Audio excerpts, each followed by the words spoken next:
good morning. This is Devette Dukes, a realtor here in the metro Atlanta area.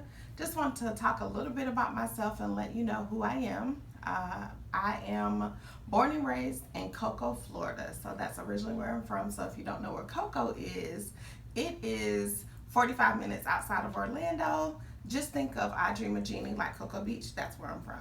So born and raised there, and decided to make the big trek to Atlanta about 5 years ago. I just wanted to change in my environment and just to do something different. So me and my daughter, we decided to come and move here. So here we are.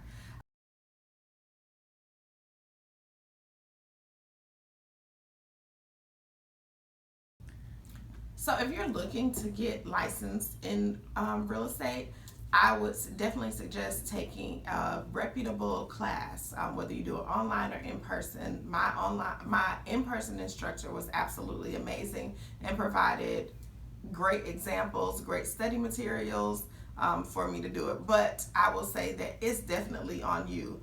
I would study literally 8 hours a day. Like, it became my job.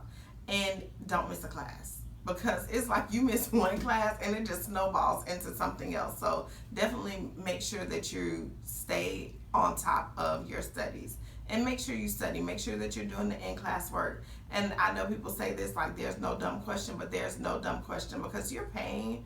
Some of these classes are $300 to $400. So make sure that you're getting out of it what you need in order to pass the test.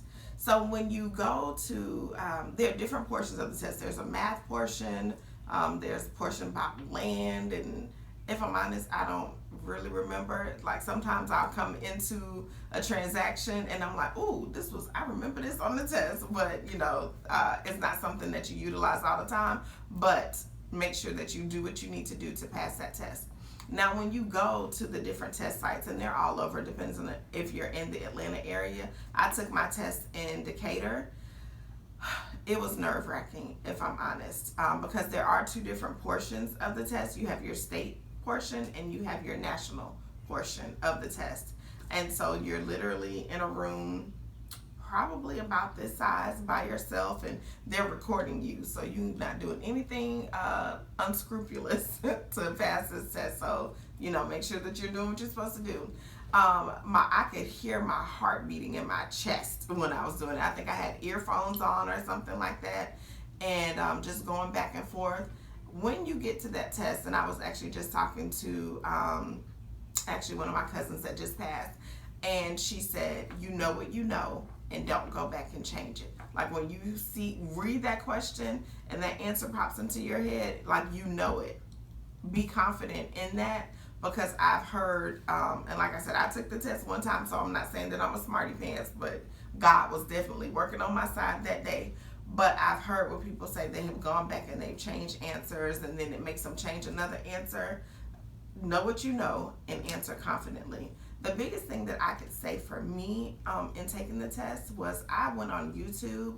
I don't know the man's name, but he talks a lot about definitions. And when I went and I understood the definitions of certain words, then that allowed me to be able to answer the question more confidently.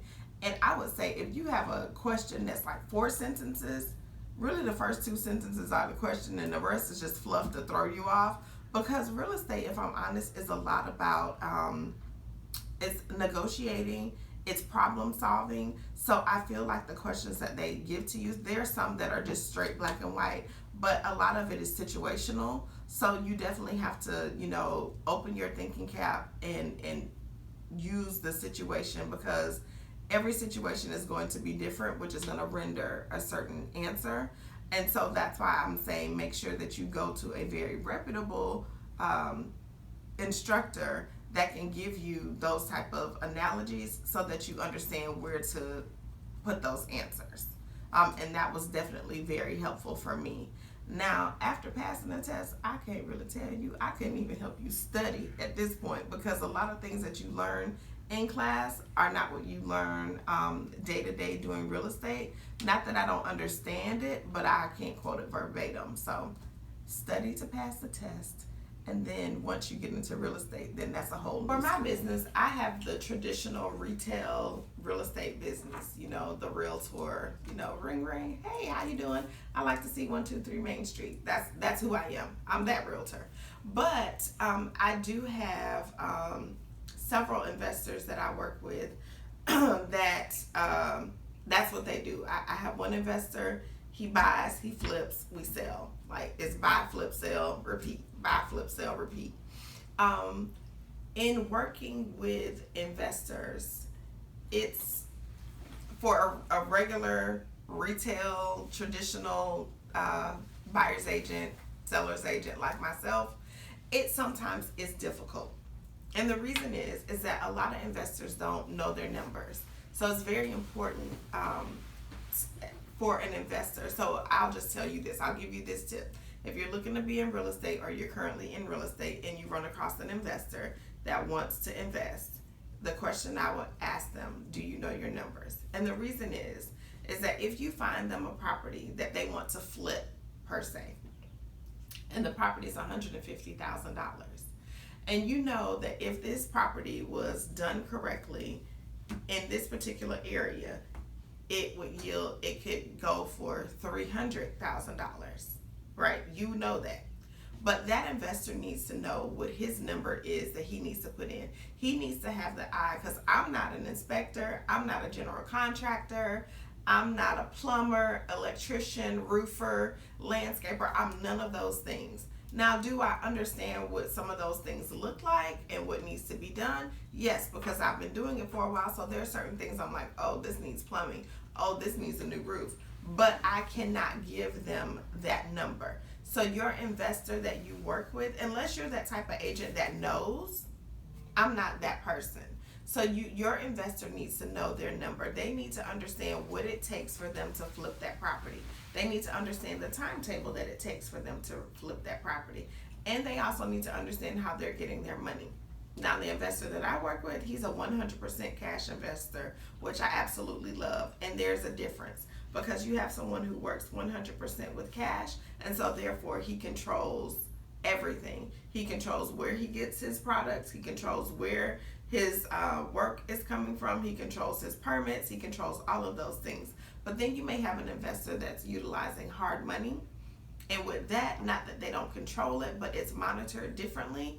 And so the cost of those things may be a little bit more. So that's why they have to know their individual numbers, because what you don't want to do is say, hey, you could get this property for $150. You probably only need to put in $60,000, which will put you at $210, and then we could sell it for $300. Well, what if you told they purchased that thinking like, oh, okay, I can do this for the $60 and do, and then they figured out this number, and now they've gotten into this project and it's costing them $80,000, $100,000. But they bought that based on your recommendation. That's why I don't get into numbers. So my clients that I work with that are investors, they know their numbers and they're hard fast on those.